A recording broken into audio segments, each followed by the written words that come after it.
Three markers. Enough? Three markers. Hi students, welcome to the ZEC English Crash Course, ZECC 101. We have been learning about the phrase and we have learned a few parts of the phrase, and today the topic which is related to the phrase. The name of today's topic is the verbal phrase. This is the and its second part is the gerund phrase. Let's see what is the gerund phrase, what is its definition, where is it used, how is it used, and how can we recognize it in a sentence. आज का जो हमारा topic है वो है verbal phrase. Verbal phrase के अंदर हमने बहुत सारे टाइप सीखे थे, उनमें से जो हमारा आज का टॉपिक है वो है, आइए देखते हैं कि जरंड फ्रेज को कहाँ पर इस्तेमाल किया जाता है, उसे कैसे इस्तेमाल किया जाता है, कौन सा मेथड्स है, कौन सी मेथोडोलॉजीज हैं, कौन सा वे है, कौन सा पैटर्न है जिसके तहत इसको सेंटेंस के अंदर इस्तेमाल किया जाता है, और हम कैसे पहचानेंगे कि सेंटेंस के अंदर जरंड फ्रेज कौन सा है. So let's get it started. ZEC English Crash Course.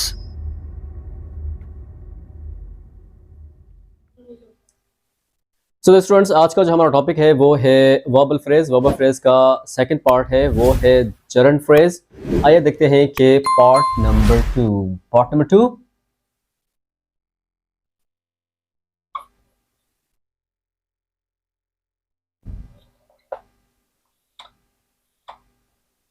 Part number 2.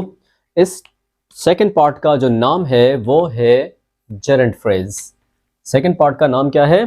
Second part का जो नाम है वो है जरंड phrase.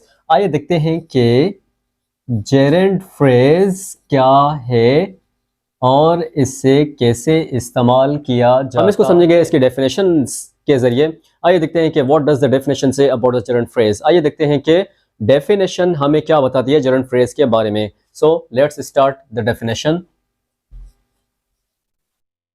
What does the definition say about the gerund phrase? Gerund phrase के बारे में definition क्या कहती है? Definition says that a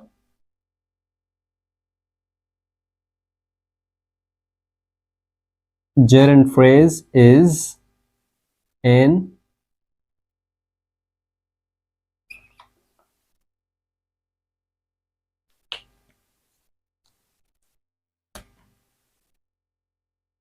ing form of verb. Gerund phrase जो है वो इंग फॉर्म है किसकी? वर्ब की. Which acts is a noun. Ing form of a verb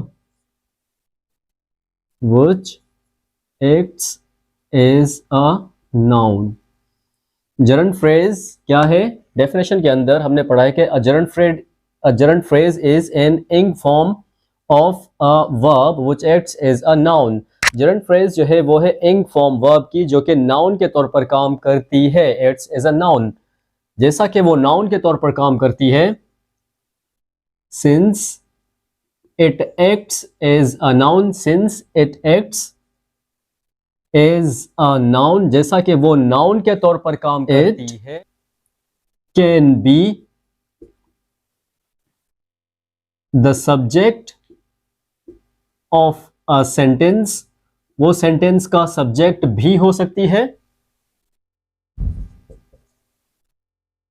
the object of a verb, verb का ऑब्जेक्ट भी हो सकती है. और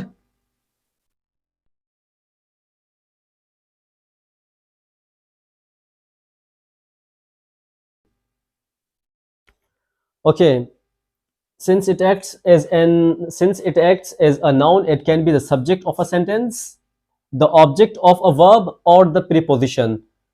okay, so the students, आइए देखते हैं कि हमने डेफिनेशन के अंदर क्या पढ़ा है. डेफिनेशन के अंदर हमारा जो टॉपिक है वो है जरंड फ्रेज, जो कि पार्ट नंबर 2 है वर्बल फ्रेज का. वर्बल फ्रेज का पार्ट नंबर 2 कौन सा है? जरंड फ्रेज है.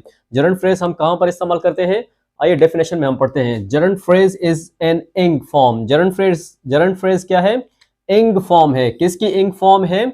Of a verb. वर्ब की इंग फॉर्म है which acts as a noun, जो कि नाउन के तौर पर काम करती है. Since it acts as a noun, जैसा कि वो नाउन के तौर पर काम करती है, it can be the subject of a sentence. वो सेंटेंस का सब्जेक्ट भी हो सकती है.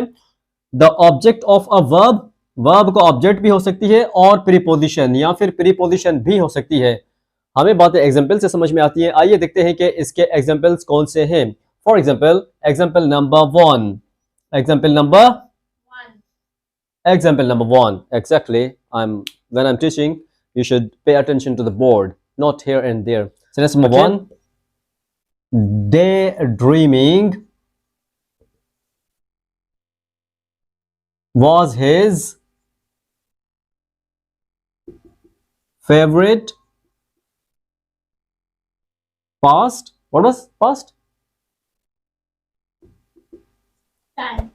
Past time. Daydreaming जो था वो past में उसका favorite time था. Okay. Let's see example number two. What does the example number two says?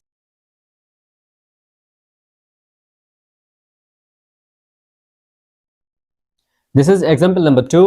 Let's see what is example number three. Example number three. Example number three में है Miss Zerlish loves walking in the evening. Example number three में क्या है? Miss Zerlish loves walking in the evening. Miss Zerlish जो है उसे evening में walk करना पसंद है.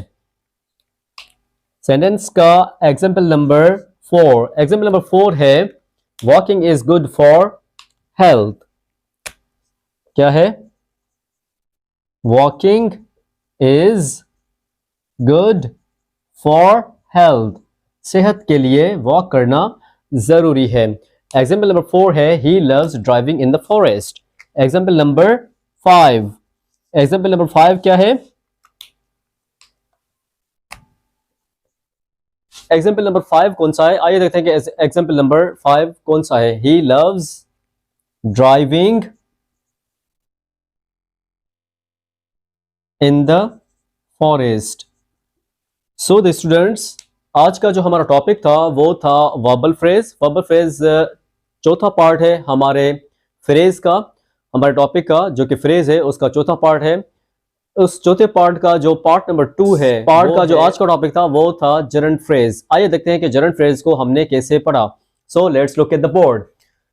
डेफिनेशन पार्ट नंबर टू है हमारा gerund phrase. Part number two, topic का नाम है जरंट फ्रेज.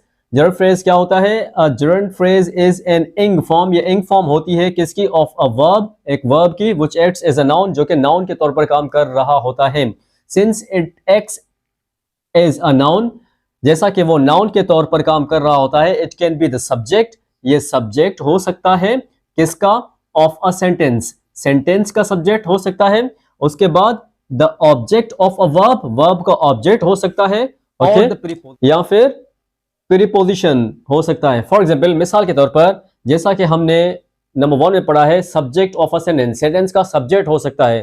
तो हमारा जो एग्जाम्पल नंबर वन है इसके अंदर डे ड्रीमिंग, तो यहां पर जो इंग फॉर्म डे ड्रीमिंग के साथ इस्तेमाल हो रही है, this is the gerund phrase. ये जेरंट फ्रेज है जो कि सब्जेक्ट ऑफ अ सेंटेंस है, सेंटेंस के सब्जेक्ट के तौर पर इस्तेमाल किया गया है. Okay. Daydreaming was his favourite pastime. This is the complete sentence. Okay. Sentence number two क्या है? Parting and talking is also the gerund phrase. ये भी gerund phrase है. On a phone took up most of his time. Okay, this is also the gerund phrase. इसे भी gerund phrase कहा जाता है. नंबर थ्री जो है वो है Miss Zerlish loves walking in the evening. तो यहाँ पर जो loves walking, इसी तरीके से यहाँ पर जो walking है ये क्या है? gerund phrase के तौर पर इस्तेमाल किया गया है. loves walking. ऑब्जेक्ट जैसा के object of a verb, verb के ऑब्जेक्ट के तौर पर इसको कैसे इस्तेमाल किया गया है? आइए देखते हैं कि ऑब्जेक्ट, जो वर्ब का ऑब्जेक्ट है उसके तौर पर कैसे इस्तेमाल किया गया है. यहां पर लव्स क्या है? ऑब्जेक्ट है. तो इसका लव्स क्या है? वर्ब है. लव्स वर्ब है तो इसका जो ऑब्जेक्ट है वो क्या है? वॉकिंग है. तो यहां पर लव्स वॉकिंग कंप्लीट जरंट फ्रेज है. Okay. In the evening is complete sentence. Number four, walking is good for health. यहां पर वॉकिंग एज अ सब्जेक्ट के तौर पर इस्तेमाल किया गया है. यहां पर वॉकिंग क्या है? Gerund phrase. और he loves driving in the forest. He loves driving in the forest. Driving in the forest क्या है? This is the gerund phrase. So the students, today's topic was the gerund phrase. That was one of the part of the verbal phrase that is completely complete. If you have any query or question, you can ask in the see you after a short break in the next lecture. Take care.